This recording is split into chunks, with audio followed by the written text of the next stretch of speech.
That secret golf is what I'm looking for. It's the second major of the year for the men, so of course we have a lot to talk about. It's Secret Golf with Elkin Knoxy, the podcast. How are you? I hope you're equally as excited about the US Open this week at Shinnecock Hills Golf Club in the Hamptons. I just love it when we get to do a podcast the week of a major. It was the Women's US Open a few weeks ago at Shoal Creek in Alabama. The weather, it was a bit of a factor in that one, but I don't think it's going to be something that the men are going to have to contend with this week. I don't know, you almost want to see the wind and the rain for the US Open. Mind you, I think the format of this course is going to be tough enough. Shinnecock Hills, one of the oldest golf courses in the US. It's got that extremely iconic clubhouse as well. So I'm jealous. I wish I was there. I'm going to be talking to someone who is there though. Ryan Ballingy from Golf Newsnet is going to be joining me soon. Ryan is actually making the trip up to Shinnecock Hills right now. And well, for the second time in the space of however many weeks, they had a media day there a while ago and Ryan actually got to go and play the course.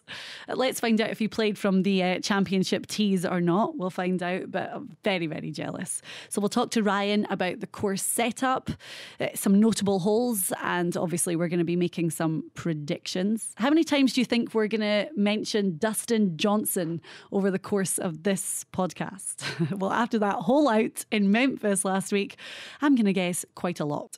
I'm also going to be joined by Jay Kaplan from Secret Golf. Yes, I am letting him back on the podcast, only because it's a special week. And Steve Elkington, a man who has played in many US Opens. And, well, he's going to tell some great stories, but let's just say it's one major that always left a little bit of a sour taste in his mouth. So, well, let's start by talking to Steve. He's on the phone right now. Where are you? Good morning, Diane. I'm a long way from Shinnecock. I'm on the other coast, San Francisco. I'm not going to play a Shinnecock-style course today. I'm playing an old Alistair McKenzie course called Green Hills. Oh. Very short, tricky course. Lovely. Well, the course that everyone's talking about this week is Shinnecock for the US Open. We're going to be joined by Ryan Ballingy later on the podcast because he's been there. He played it for the media day and he's actually driving up right now. But first of all, what do you make of Shinnecock Hills from what you know? You know, I've gone to that area a number of times to play golf with friends and so on, and we've always kind of skipped Shinnecock because Shinnecock always has this big reputation as being such a brute, very difficult course. And I played the US Open there in 1995, the year that Corey Pavin won it, and I didn't play the year that Retief Goosen won it. But the course, Diane, is, you know, it's a classic, you know, seaside type golf course, but it all depends how they set it up. And we know that the USGA takes a lot of shots from players. They also took a really nasty shot last year when Jack Nicklaus said that looking at the US Open setup last year and the year before, he said it recognizes zero of what he remembers about the US Open. Mm-hmm. So it's been pretty controversial. I mean, last year was controversial with Erin Hills in Wisconsin. You and I were there, so we saw it firsthand. But nobody really expected a score of 16 under to win the US Open. That in itself was quite a controversial one. Yeah, we remember with the Holy Grail was to get to 10 under in the US Open. We did, however, remember, Diane, we had Brian Harmon, who's one of our Secret Golf players, was in contention, played in the last group with Brooks Koepka. And he said that he thought the best player of the week won that week. So the USGA, you know, used to have a famous saying is we're not trying to embarrass the best players in the world. We're merely trying to identify them. That was their tagline years ago. And, you know, we got kind of force-fed Mike Davis. You know, when I say force-fed, he was, you know, delivered to us from NBC that he was this genius setup guy. And, you know, he went for the drivable par 4. Well, he's also made tons of mistakes, right? He's at Oakmont. He made a 300-yard par 3 that was very controversial. So I think, traditionally speaking, I think they're probably going to lay their cards down a little bit more what we would consider typical US Open this week. Mm-hmm. What do you think, you know, when you played in the US Open, what do you think the differences are between the courses or the setup that you saw back then to how it is now? Well, in past recent, U.S. Opens, we saw nothing like that. However, I was always intimidated. The only tournament, Diane, out of all my career that I didn't have a top 10 in any of the, I did really well in all the other majors. I didn't do well in the U.S. Open, and to be quite honest, there's a simple reason for that. I was sort of freaked out. I was kind of intimidated because it was all the noise coming in, the rough and the USGA wasn't really fair and blah, blah, blah, and it got into my head. And as my son Sam tells me, he said, "Dad, you're the straightest hitter I've ever seen of anyone." He said, "You should have won the U.S. Open." And in hindsight, looking back, I've probably had the worst attitude about going to the U.S. Open, and I probably should have used that to my advantage. And it's all mindset, right? Because back then you knew that if you hit the ball off the tee and it went into the rough, you're probably going to make a bogey. And the other thing that's interesting about the U.S. Open is you can blow the whole week the first day. I mean, you can shoot a 6 over, and there's no coming back. I remember at Pinehurst one year where the course was so difficult. I think Payne Stewart won it that year, and my mum and dad were over from Australia, and I was like, the kids were really little, and Sam was about 5, and he was in the gallery, and my ball went up on one hole, and it rolled all the way back to my feet, and Sam just put his hands in his eyes and started crying, and he told his mother, this course is so hard. He renamed it Pinehurst to Pinehurt. He dropped the S in.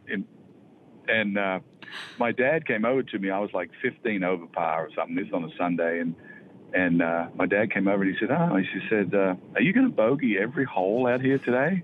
And I said, "Well, Dad," I said, "how many holes we got left?" He's got about 6 holes. He says, "Yeah, I'm probably going to bogey every hole," because what happens, Diane, in the U.S. Open is when you sort of get out, when you're in contention, which I don't really have any experience about talking about, but when you're in contention at the U.S. Open, it's easier to hit the ball to the middle of the green and putt in from 30 or 40 feet or play very strategic, conservative golf. When you're out of it, you don't have any patience. I didn't have any patience to play conservative, so I would shoot at every pin and do exactly what I'm not supposed to do and finish up bogey in every hole. So that was, I guess I was just a complete wreck when it came to the U.S. Open. Oh, man, that is funny. We were talking about this in the office, and we were saying that there's probably a handful, maybe a bit more than a handful of players that right now, looking at them, you think they could actually go out and win this. And a lot of people do look at the big hitters. So, Dustin Johnson, Brooks Koepka, we were talking about Brian Harman did well last year, of course, with that tied second. What do you think is the balance between driving distance and driving accuracy here? Because, with the rough on either side of the fairway, especially that fescue that you need to stay out of, surely accuracy comes into play more than distance. No doubt. And, of course, when I think of the U.S. Open, of course, Jack Nicklaus is my idol. Everyone knows that at Secret Golf. But then I think of Hale Irwin, who won 3. I think of Lee Trevino. I think of even Lee Jansen, who won 2. And when I think about those players, I'm talking about medium hitters, very strategic players, big ball control, not the greatest putters. Tom Kite's another one, not like unreal putters. So, of course, if everything being equal and the fairways are wide and these guys can hit it down there far, you won't be able to beat them, because hitting a wedge to a green or a 9 or an 8 is way better than hitting a 4. It's just, I don't want to say the U.S. Open has had a bit of an identity crisis recently, and it's going to be very interesting.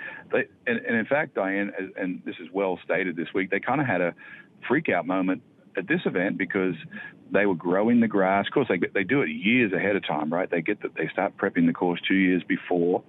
And then after last year, they went in and said, you know what, the rough's not high enough. So they actually cut all the sod on both sides of the fairway, put it at a sod farm, and bought in brand new fescue that was already a foot high and put it in. So that's a bit of a freak out. Yeah, definitely. And Ryan Balaji, from the contact I had with him after the media day to how the course is looking now, he said that they have definitely trimmed that back compared to how it was just a few weeks ago when they had the media out. Well, I saw a video on the internet where someone dropped a ball in there, and I remember a story. Wayne Grady, great Australian player, who won the PGA at Shoal Creek and was probably the most vicious rough ever. And we played a practice round together, and after we putted out on 18, he was reached into his bag to grab his Rolex to put on and, go to lunch, and he dropped his Rolex off his hand, and it took 4 of us and 4 caddies 10 minutes to find it right below his feet in the rough. So that's the worst I can remember. But that rough that I saw on Twitter this morning of the US Open rough out in that thick fescue was very similar. Yeah. You won't get it out. Yeah. You won't get it out. So we have 5 of our guys competing this week. Jason Duffner, Russell, my brother, Pat Perez, Mark Leishman and Brian Harman, who finished tied second last year. So looking at our guys right now and their current form, what's kind of standing out for you, or who is? Well, of course, I'm on the phone with you and thinking about your brother, and I'd love to see him play well. And what a finish he had. Talk about never out of it in the qualifying. What did he do? Birdie the last 4 or 5 holes or something to get his spot? He had a birdie 18 to secure it, and he did it. And I spoke to him afterwards, and I said, "What?"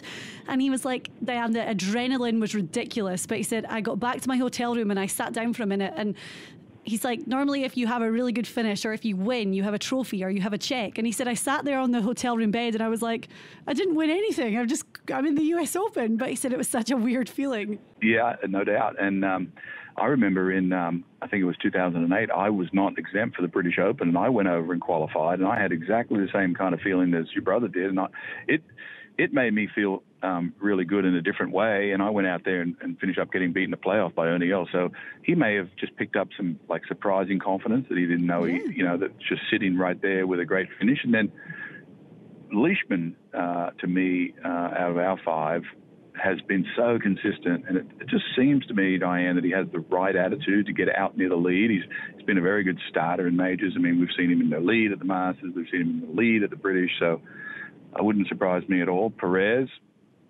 great striker. I mean, he's a down-the-middle guy. He's a volatile player, so I always worry about Pat if something goes wrong, But he's been so much better at dealing with all that as his wins have been tallying up and all the money he's been winning. So Duffner, of course, is the perfect striker to play well at Shinnecock.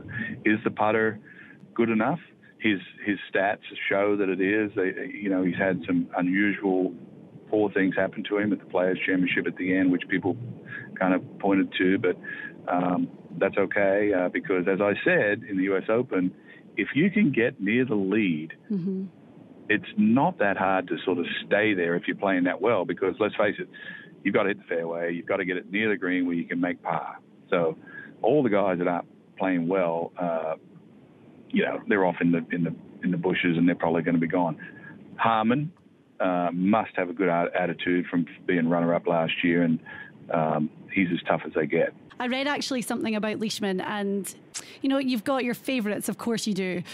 Justin Rose, Justin Thomas, Dustin, Brooks Koepka again. These are the Rory, the names that keep coming up, but so many people are tipping Leishman to do it this year.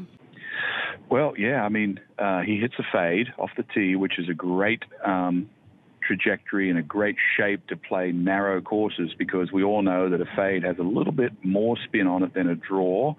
So when you have more spin means more control. So if your natural shape shot is left to right, like Trevino or Hale Irwin, Nicklaus, it's just better. And then, of course, Leishman is so calm, right? He's really calm.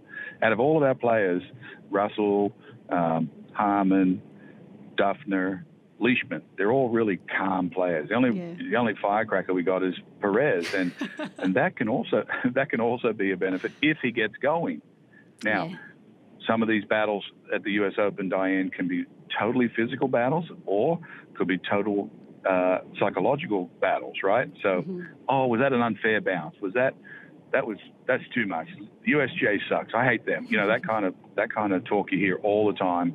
Of course, none more famous than the last time they played at Shinnecock, when the green got too dry and the balls were rolling off, and now here they are 10 years later said, we messed that one up. We should have put more water on it. So it was a bit late on the on the apology, but it's an event that everyone wants that trophy. It's just, can they sustain mental strength all week? Yeah, I mean, the weather for the tournament looks close to ideal. We have a 10% chance of rain. That's it, Thursday, Saturday, Sunday. And Thursday, the winds are going to be up to 12 miles per hour. But then after that, they don't even get above 10 miles per hour. So pretty ideal weather conditions, highs of 76 for the week, really. So the weather isn't going to be a huge component. Well, that's a little bit of a shame. Now that I'm not on the tour, the guys will be really liking that forecast because Shinnecock plays at its toughest. Imagine hitting into a wheat field with a 30-yard cut down the middle, which is the fairway, and then you put a crosswind into that. That's when it becomes just a mind game, literally. So what does that tell you? You got to have your swing has to be so automatic that you tee it up on this side of the tee, you make your swing and it hits it straight. So it's a straight hit, this game, as far as I'm concerned. Now, yes, Dustin Johnson was amazing at Memphis. I mean, was there anything that didn't go right for him at Memphis by holding out? Has anyone hold out the last shot on the last hole with the lead? I mean, give me a break. Unbelievable. And I saw some of his statistics. Some of his irons are going 300 yards. That doesn't bode well for the field when a guy can hit his long iron because, you're more accurate. There's more spin on a long iron. So if he's hitting 270, 280 with a long iron, it's going to be hard to beat that guy. Right, Elk, thank you so much. Enjoy your time in beautiful California. I take it the weather is perfect. I certainly will. And the temperature is great as well, about 75. So Sam and I are going to go out and see if we can make a couple of birdies over here at this course. Excellent. Thank you. And we'll talk to you next week. Thank you, Diane. It's always good to hear him talk about the reasons why the US Open was intimidating to him and why he didn't finish as well in that major as he did in the other three. But yeah, always full of the good stories. Steve Elkington living it up in California right now. So I'm going to have Ryan Ballingy from Golf Newsnet on the podcast in just a minute. But first, making an epic comeback, can we call it that, from Secret Golf, Jay Kaplan joins me today. We can call that an epic comeback. Okay. What's funny is my time on these podcasts is so far and few between that I'll do one and then you don't say anything. You don't say good job, bad job. I want to have you on again. You just leave me sitting across the hall wondering, gosh, did she X me out of that whole thing? And then suddenly you tap me on the shoulder and you're like, why don't you come on the podcast? And then I try to play it cool. I'm like, yeah, okay, yeah, what's up? Listen, that's just how I roll.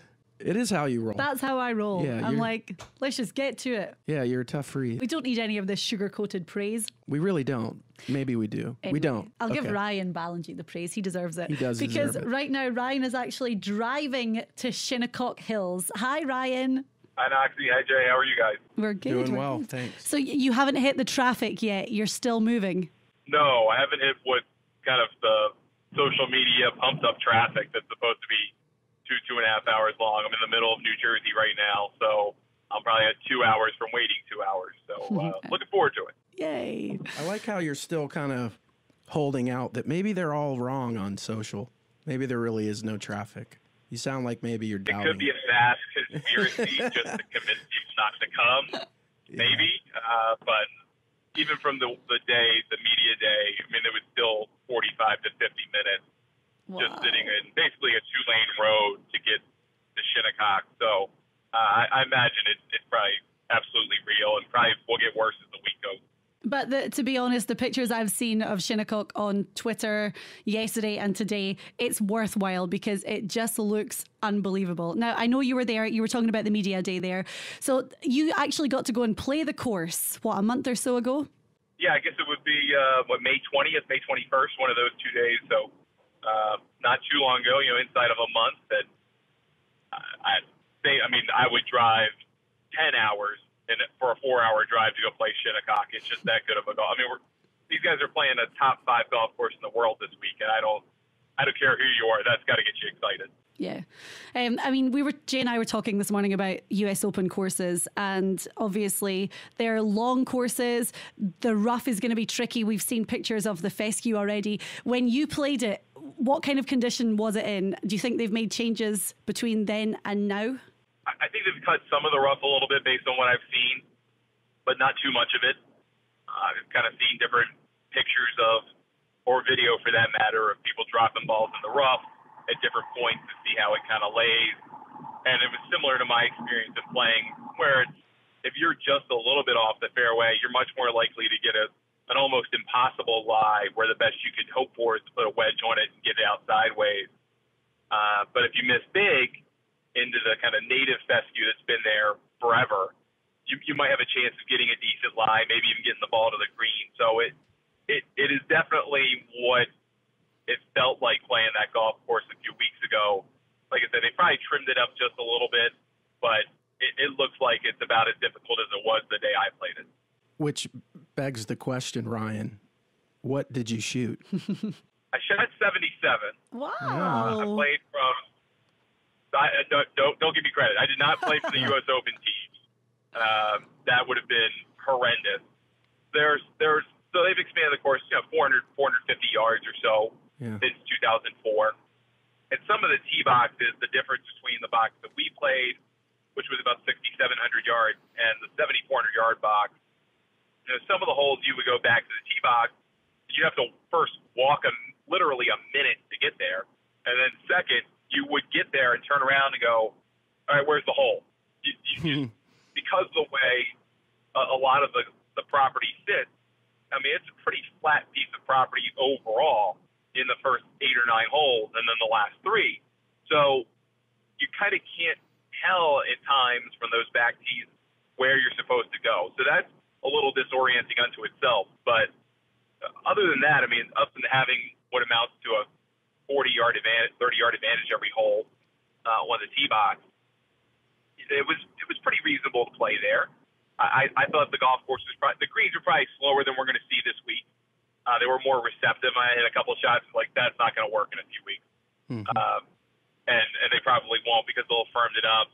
The greens were intentionally slower because it's been so rainy here in the Northeast this year, and so they'll get them up to speed. I think they're going to get it around 11 or 12 just to be courteous to the potential wind that's going to be out there. It seems like it probably will be modest every day, not necessarily out of control. So that'll be something to look for. But it was an amazing place to play because it just felt like every hole was a different challenge. You never kind of got a breather. Everything felt like you were being asked a question every shot, which I love. Yeah. I looked up the Vegas odds for you, and it said you wouldn't break 90, so well done. I think you made some people some money. Well, a few years ago, I was fortunate enough to get it. They have a little media lottery, and they do it for other like VIP people and sponsors. The Monday after the U.S. Open, they kind of arrange a bunch of tee times first thing in the morning and let people go out. I'm fortunate enough to get picked at Oakmont, and I teed up with a couple kind of guys around my age in terms of who they work for, CBS, USA Today. And with the last guy, the one guy who I didn't know we were playing with, Andy Vasquez from NewJersey.com, NJ.com. We get to the first tee at Oakmont. He says, "You know what? Let's play the tips." And I was like, "You're nuts. This is stupid. We are going to get slaughtered. We're going to have a horrible time." And then the next sentence was, "All right, let's do it."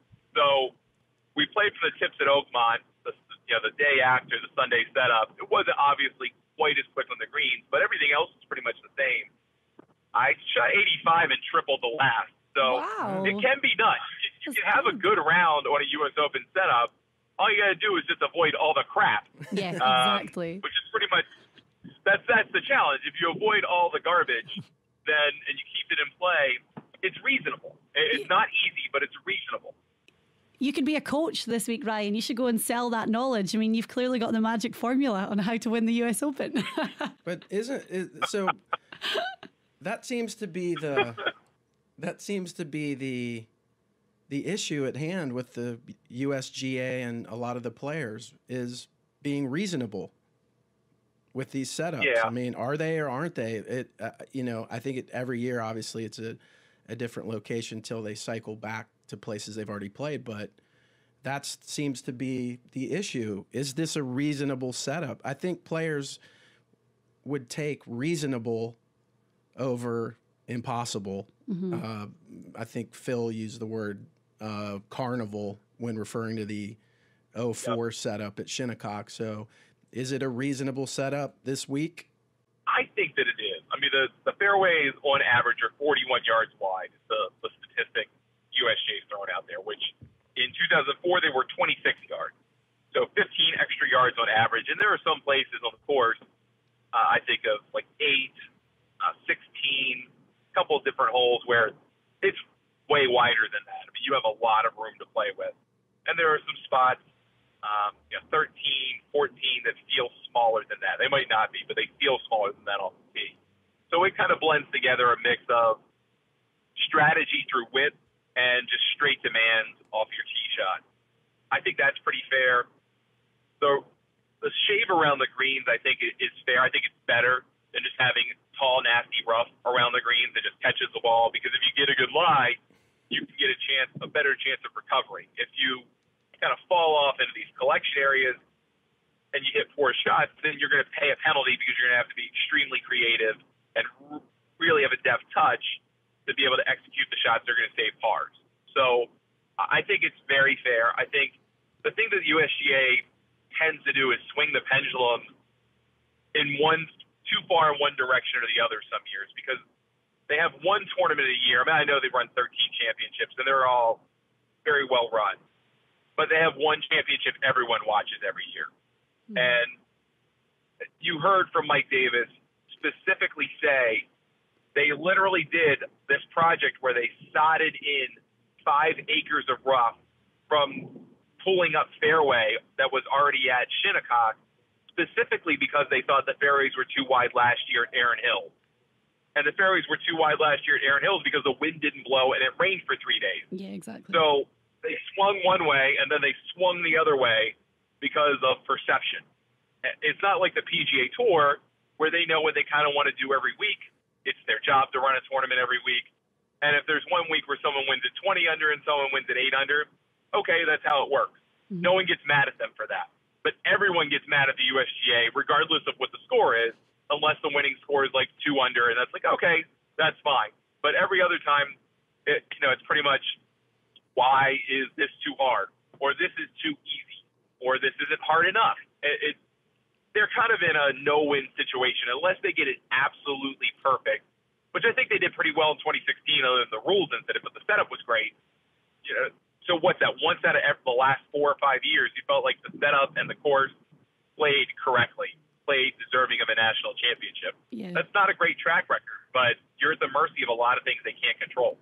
Well, you mentioned Erin Hills there, and of course, Erin Hills in Wisconsin was the new course on rotation for the US Open last year. And going into it, a lot of people were saying this is going to be impossibly hard. And they were looking at the rough and the fescue. And again, there was a lot of humorous social media videos doing the rounds before the tournament got underway.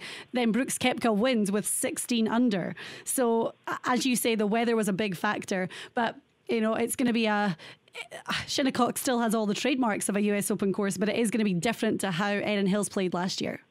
I think so. There's no rain expected, hardly any rain in the forecast. Maybe a little on Wednesday morning just to soften things up a bit, but that's not going to do a whole lot.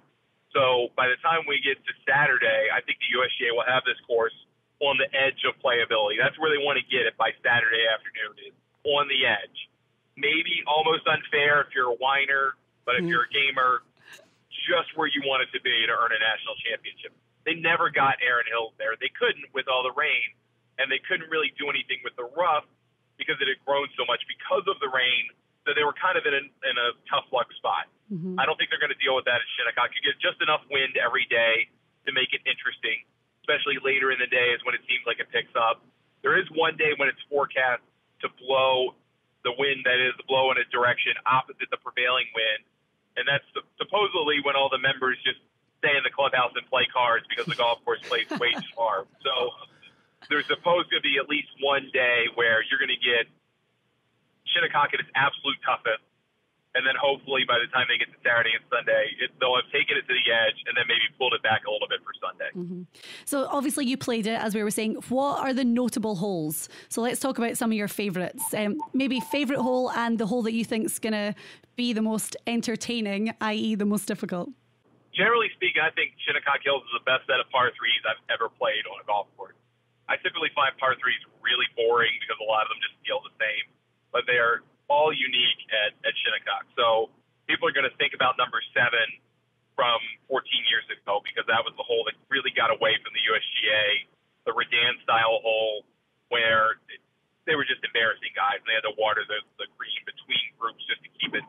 modestly playable. Even that didn't help. I think that they will fix that this time. That's probably the hole everyone will think about immediately.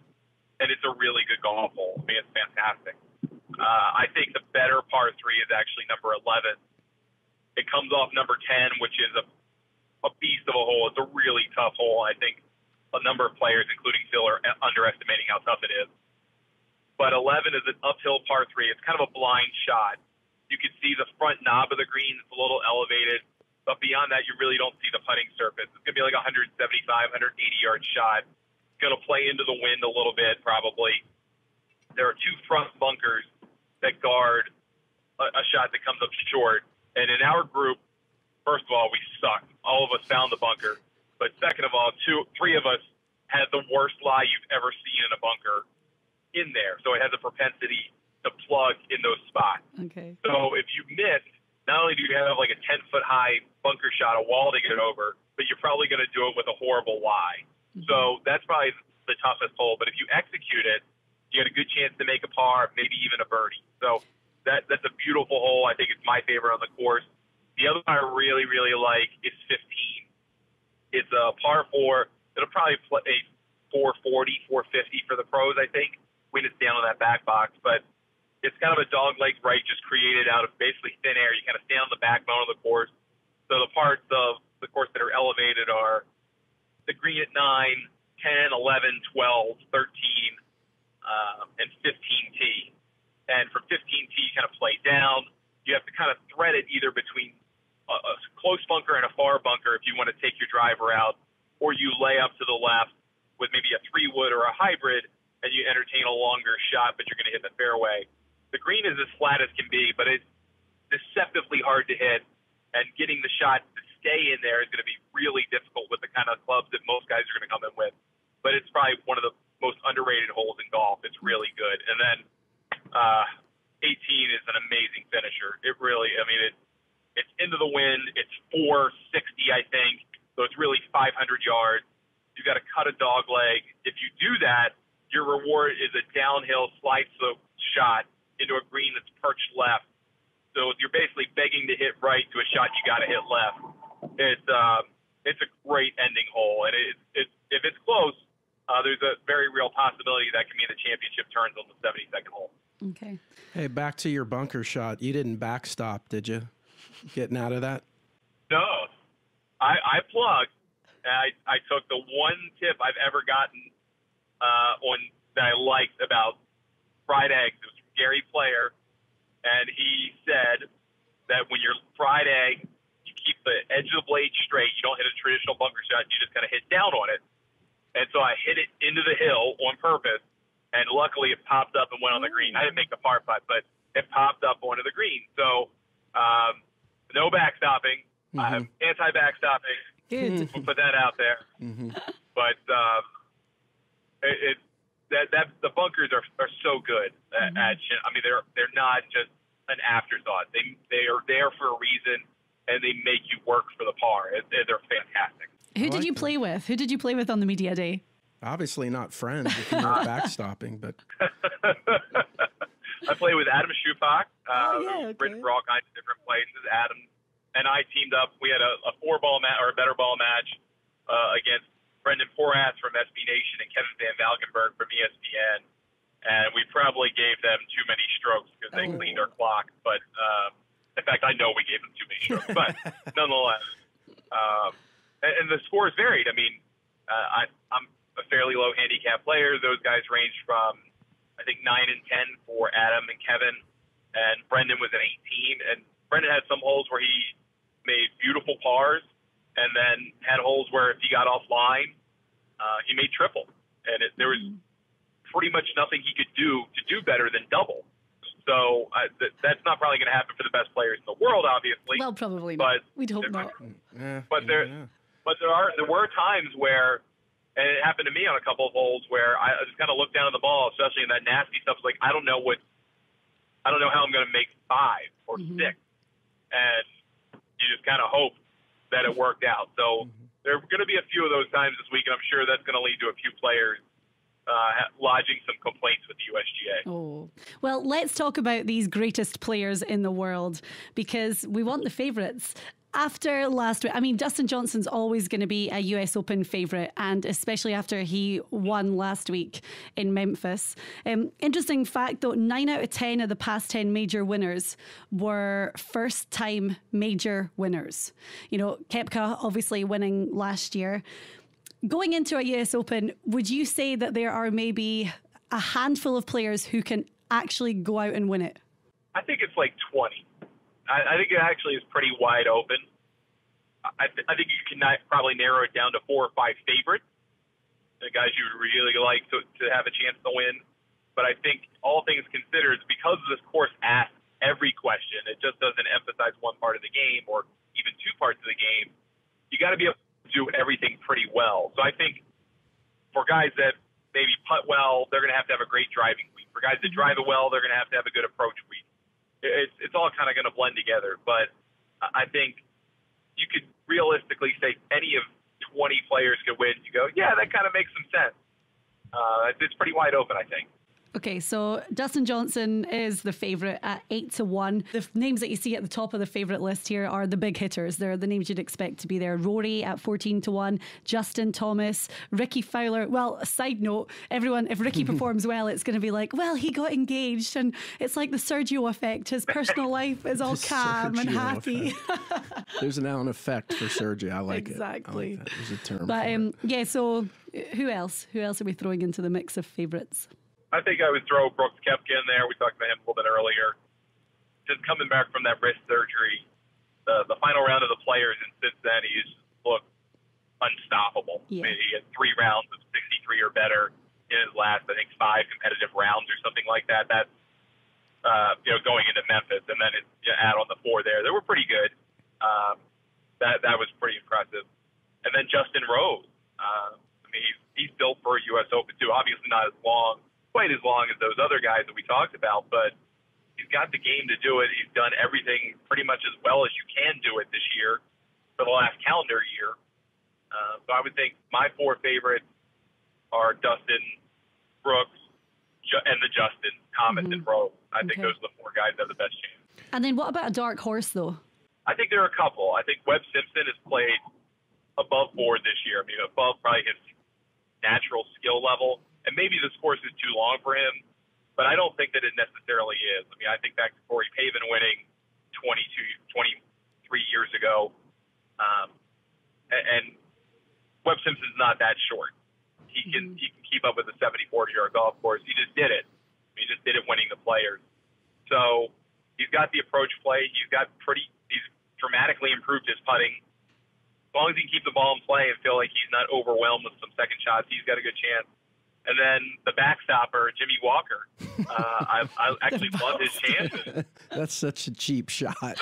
He admitted to it's it. not really. I know. I'm just kidding. I love it. I love his game. It really fits. He's driving the ball really well this year. His approach play is always very good. And his short game is phenomenal. And he's going to flex it. And he's going to be able to flex it with the way the course is set up. So I don't feel as uncomfortable if he gets in trouble. He's going to put the ball in play. He's going to have chances. And I think he's something like 100 or 150 to 1, depending on where you look. So he's a great long shot. And he's playing well. I mean, he played well in Dallas, and he's playing well. Back Took last from the week line off. stuff that Right. he's dealt with, trying to get his life back together first and foremost, and just feeling like he's got a sense of normalcy. Now his game's started to come around really in the last 2 months. I think the Texas Open finish really helped him come along. And then he just, I don't know, he's got something to prove. I'm sure somewhere inside he's a little bit embarrassed and annoyed about everything that's happened in the last couple of days because of some tweets. And he probably wants to prove a few people wrong and stick it to a few people that, yeah, he may have some kind of issue with marking his ball, but he's still a major winner and one of the best players in the world, and probably has a chance to flex that this week. I'm sitting here listening, and I can't get backstopping out of my head, and I don't know. I smell a Netflix series, Backstop Jimmy. It was like we could just binge watch that. Life on Tour with Backstop Jimmy. So The backstopper. the backstopper. So Phil is always a main topic of conversation when it comes to the U.S. Open. And I don't know if, Diane and I were talking about it yesterday, and is that a real story? Are we just manufacturing it at this point? Because, what is he, 48 now? We're talking about Hale Irwin was the oldest winner at 45. Is that right? Yeah, in 1990. Special exemption, no less, by the way. That's right. So is it even realistic that has a chance to win it? I'm not saying contend. Maybe he does, but are we really thinking he's going to win it? Are we just all hopeful that this is a storyline? I think it's meriting a storyline because he's one of 3 players that can complete the career Grand Slam, and this is the one. This is the one that he needs, and it's the one that basically made him go crazy. It gets 6 second-place finishes. So in that sense, it does mean something, but he hasn't been a part of the storyline of this championship since 2013. In 14, 15, 16. He didn't even play last year for one of his kids' graduation ceremony. So in that sense, yeah, I think it's reasonable to say we're probably propping it up a little bit too much because of his recent performance in the major championships. I would say the same thing about the Masters, too. We always talk about Phil because he's won 3 of them, but the reality is he hasn't been a factor in that for the last several years either. I don't think I want to discard his potential chances because of his age. Yeah, Hale Irwin's the oldest U.S. Open champion, but Julius Boros is the oldest major champion, and he did that at 48. And we're about a decade removed from Tom Watson nearly doing it at 59. So it can be done. There are extremely rare cases where it's almost been done or it has been done. So I don't want to throw it away because of age, but Phil's had the best putting season of his career in the strokes gained era. That's 2003. He's putting great, but he still has to find a way to keep the ball in play. And that is his biggest problem, is he just cannot drive the golf ball straight. He can't put it where he wants to. And that's going to get him into trouble in a hurry if he does that a lot at Shinnecock. The odds will eventually even out, and he will get bad lies, and he will drop shots. So I think he's a storyline. I think he matters, but he's frankly on the periphery of the most important people that can win this championship. And I know there's a lot of sentimentality about major championships. You want guys that you're very familiar with to win, but Diane said earlier, 9 of the last 10 majors have been won by first-timers, and it wouldn't be all that surprising if there were another first-timer this week because all the young guys are so good. They all have the capacity to win a major championship. So if Phil's in the mix on Saturday, all right, he's a storyline. But until then, he's a footnote. He's 25-1. Which good odds, which though. Isn't too bad. I'm excited to see his shirts. Well, yeah. Well, you mentioned Boros winning at 48, and he smoked like 17 packs a day. Maybe Phil should start smoking at 48 and have a chance. Let's not encourage that. Okay, let's start with the long-sleeved shirts, and we'll take it from there. He'll look like if he's smoking in that button-down, he'll look like he's running a factory or something. Well, my hope is if he gets into contention on Sunday, he'll do some kind of a history appreciation and wear like a tie and vest with that thing on Sunday. Just to make it like old times, like the second U.S. Open. That'd be a good setting to do it, Shinnecock being so old. All right, Ryan. Well, thank you so much. Always great to talk to you, and excellent to get your perspective on the course after you played it just a couple of weeks ago. So enjoy your time there today. I hope that you don't get stuck in too much traffic as you approach the course. Even like you said, even if I do get stuck on 2 hours worth of traffic, I'm still going to Shinnecock Hill. That's a pretty good day. So yes. That's nothing to complain about. I thought you would take the GNN helicopter, but is that booked this week? What happened? Yeah, we lent it to Kim Jong-un so we could get from North Korea to Singapore. So we'll get it back next time. It'll be fine. Well, thanks for doing your part. I know, yeah. For world peace. Hey, someone's got to win the Nobel Prize. Thanks for doing your part for Secret Golf, Ryan. Thanks, guys. Appreciate it. Talk to you soon. Have fun. All right, thanks. See ya. Yeah, I mean, I'm jealous. I wish I was going to Shinnecock Hills today. So I'm sure Ryan's going to have a great time. It's not too late. I actually did get a call last night from someone that I know who they host people up there. So he was like, oh, I could maybe use a pair of hands this weekend. I'm like, I'm your girl. I'll be there. I'll have to look that up. I actually was looking at flights last night, but maybe I can catch the GNN helicopter. You know, when you look at where Shinnecock, I mean, it is way out on the tip of Long Island. I mean, it really is very remote. And it's the Hamptons. It's a very desirable, rich, Right. classy area to visit. Remember that party you went to at Puffy's place? I wish. I would like to be going to the Hamptons. I didn't see you there. Anyway, that's fine. so we were talking to Ryan about the favourites, and of course, DJ always going to be a favourite, even if he hadn't won last weekend or recently on PGA Tour. DJ's always going to be a favourite. I'm just going to say this. We have a fantasy league here at Secret Golf, and it's at pgatour.com, and it's secretgolf.com is the team name if you want to join. I have predicted the winner of the past 2 weeks. You have. Bryson DeChambeau and then DJ. Yeah. So, I mean, as we say in the Hamptons, mad props to you for picking the winners. What about the rest of your roster? How have they done? No, really badly. I'm just dining out on the fact that I did have the winners included. But my pick for this week is maybe slightly predictable. I've got two, actually. I'll give you them both. Oh, here we go. The second pick would be Rory. Okay. And I know that, well, Rory's a big hitter, obviously. And there's been some times recently where people have talked about the fact that maybe Rory doesn't have that finishing power right now. For example, the Masters. But I think that Rory's always got a little something to prove. He doesn't need to, but I think that he's always got a little something to prove. He said after the Masters, he locked himself away and watched Netflix and lay on his couch for weeks. So did I. Yeah. Yeah, so did I. So maybe he does have something that he wants to prove after that performance. Anyway, so I'm going to go for him. And then my top pick is going to completely buck the trend of 9 out of the 10 past major winners being a first-time major winner, because I'm saying that Brooks Koepka could do it for a second year. Wow. I've been picking him a lot recently in my fantasy roster, and he's been doing good, solid performances. Even in Memphis at the weekend, he played great. So I feel like the momentum going into the US Open for him, combined with the fact that he won it last year, different course, but I think that that's going to be a heavy confidence for him. Dude is built like a linebacker. He really is. But we were talking about this earlier. You know, you've got the big hitters, but they're the guys, they are working out more. And Brooks and DJ train together in the gym.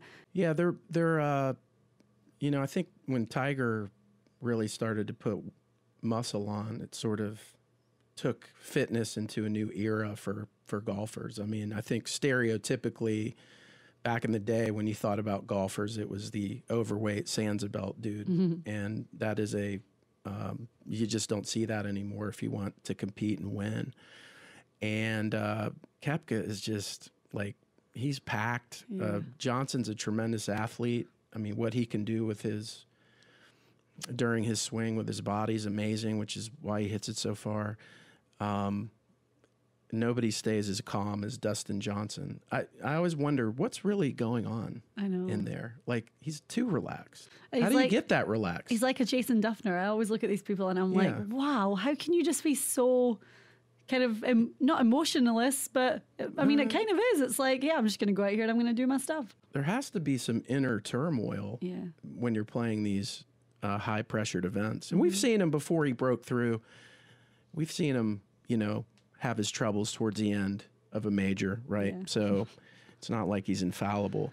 Right, who are your picks? I want the favorite, and then I didn't give a dark horse, but let's see who you have to say.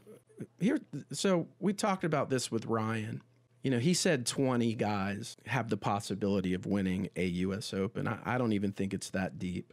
And I was telling you yesterday that there's this similarity with the U.S. Open and who can win it as there is what I feel like is like college football. Because every year it's the same teams in college football because they recruit the best, and 8 of the 10 schools are Southeastern Conference schools. And by the end of the season, it's Alabama and Clemson playing each other, to no surprise. I kind of feel like it's this way with the U.S. Open because it's generally long, very difficult, elements. I just feel like if you're not a long hitter, you have no chance. I mean, you do have to get out there. I don't care how wide the fairways are. It's what you're hitting into it and what you can control hitting into it. And then, of course, making some putts. But that being said, I mean, Dustin Johnson's 8-1. Rory's the next guy down. I think there's 4 guys at 14-1. One of the guys at 14-1 who has a U.S. Open title under his belt already is my pick, Justin Rose. He is on fire. He has had a phenomenal season. I just like the way he approaches the game. He's just a positive guy. He's mechanically sound. He's just a likable person. He is. I feel like you can't really say anything bad about Justin Rose ever. And the way that he's been performing recently, he's been playing rounds textbook. Really has. You know what's funny is with Ryan and you and I during the week as we were trying to figure out, what do we haven't even talked about Tiger Woods. I thought that when we were nearing the end of our chat with Ryan, I thought we haven't spoken about Tiger. I mean, I think that tells you, like, he's not going to win. To be honest, I mean, he's not going to win this thing. I feel like we could talk about Tiger. Everyone could talk about Tiger.